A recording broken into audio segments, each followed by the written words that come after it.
Olá pessoal, aqui quem fala é o Faza e seja muito bem-vindo ao canal Te Vejo em 2050.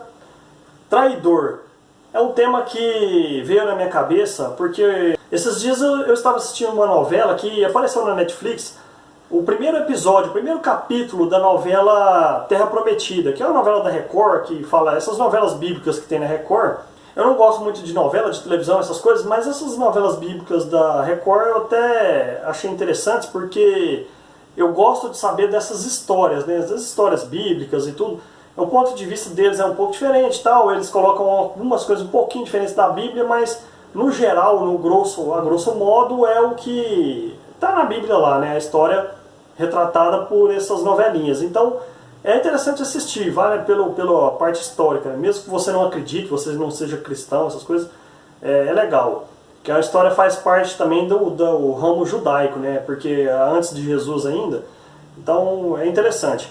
E eu estava assistindo esse primeiro episódio e vi uma cena lá que eu achei uma cena patética, uma cena me impressionou muito e me veio na cabeça esse termo, né? Traidor, que é um guerreiro lá de Israel chamado Acã, que está entregando lá os planos de batalha na batalha de Jericó, né? Falando de Josué, eles estavam circulando lá a cidade, é uma batalha famosa na história, por isso que até vale a pena você também conhecer, que eles estavam circulando as muralhas, né? A cidade de Jericó, que era uma cidade bem fortificada por muralhas, e eles não tinham perspectiva de poder invadir, entrar nessa cidade. Mas por um milagre divino que eles relatam lá, as muralhas caíram e eles conseguiram invadir tudo. Mas antes disso, esse cara, esse Acã, estava lá passando as informações como traidor. Na Bíblia mesmo, eu não sei se tem essa parte. Eu sei que na Bíblia o que tem é que esse Acã, depois na batalha de Ai, que é um outro reino que eles estão enfrentando, eles perdem a primeira batalha lá e Deus fala com Josué dizendo que porque Acã pegou os espólios de guerra e eram proibidos pegar os espólios, que tudo que era pego lá dos cananeus, que eram os povos da região antes dos judeus chegarem do Egito, né, fugidos do Egito, tudo que era para pegar deles lá era para ser destruído, descartado, né? Inclusive eles não colocam na novela que matam crianças, matam tudo lá, né? Matam mulheres, isso aí eles omitiram da novela, mas mesmo assim vale a pena.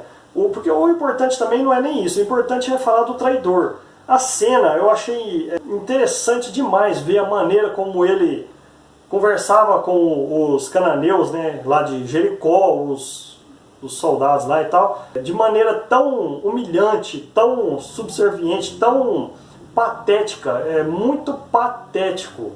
E me fez lembrar de outros filmes também que tem essa imagem do traidor, né? Que tem aquele filme 300 também, que tem um traidor que no final lá eles mostram lá o tanto de moeda que ele tinha no Senado, tentando convencer o Senado a não enfrentar os persas, né? O Xerxes.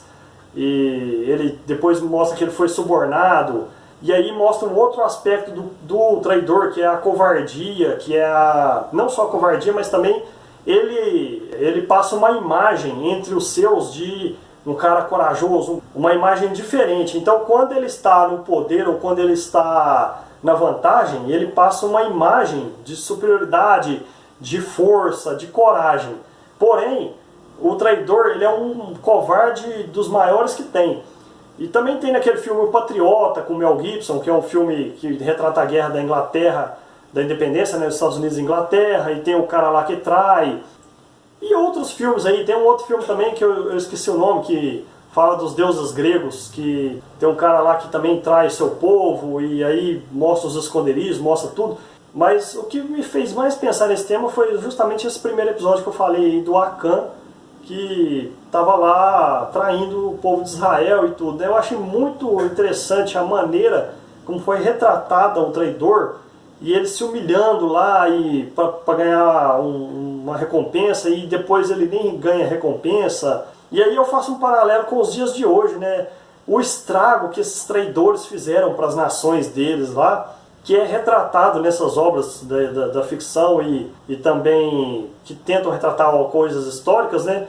E aí imagina um governante sendo traidor de seu povo, né? Um governante que se submete a outras nações. E geralmente o traidor ele se submete a uma nação mais forte ele não acredita na sua nação, ele acha que o povo da sua nação é inferior, é um povo, ele menospreza o povo da sua nação, ele tenta se afastar desse povo e tenta aproximar do povo de uma nação que ele considera superior, que tem uma superioridade tecnológica ou militar.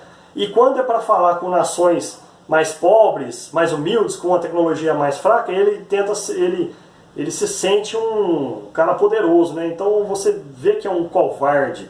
E isso me faz pensar nos paralelos de hoje, né? A gente pode ver quais são os políticos aí que são traidores, né? As características do político são as mesmas características desses traidores, dessas histórias aí. É fácil de identificar. A gente não precisa nem falar o nome, né? A gente já sabe quem são os traidores. E quando o país tem traidores no poder, as pessoas vão sofrer e os outros países, as outras nações vão explorar o máximo que podem.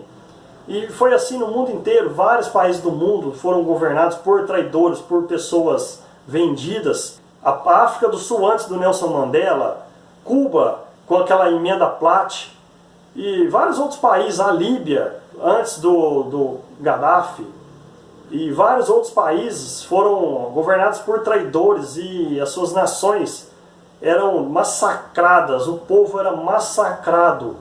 E após a retirada desses traidores do poder, o povo teve uma melhora de vida extraordinária. Porém, os traidores nunca deixam de surgir, né? A todo tempo, não importa o governo que esteja no poder, eles estão ali sempre esperando uma oportunidade, porque os traidores são covardes e eles querem um benefício próprio de sua família, né, de seus filhos ali, dos seus próximos, e entrega o seu povo, entrega a sua riqueza e tudo mais para outros países mais fortes, né, aqueles que eles julgam superiores. E é isso que eu queria falar. Esse episódio aí me lembrou disso. Vale a pena assistir essa novelinha aí para quem quer conhecer o contexto histórico um pouco da Bíblia e tal. Eu acho legal, eu gosto dessas histórias.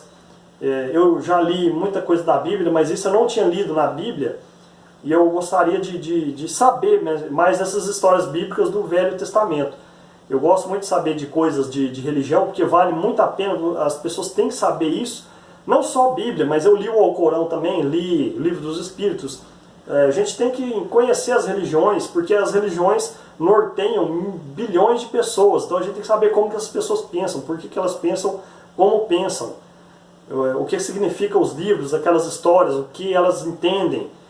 E até para poder discutir com essas pessoas. Então, mesmo não acreditando nas religiões, é importante que você conheça as histórias e o que tem por dentro das religiões, pelo menos as maiores, né? E é isso aí, eu queria falar só sobre isso mesmo, que do traidor, né, a gente sabe bem quem está traindo aí, né, quem são os traidores no mundo aí. E até mais e falou, galera!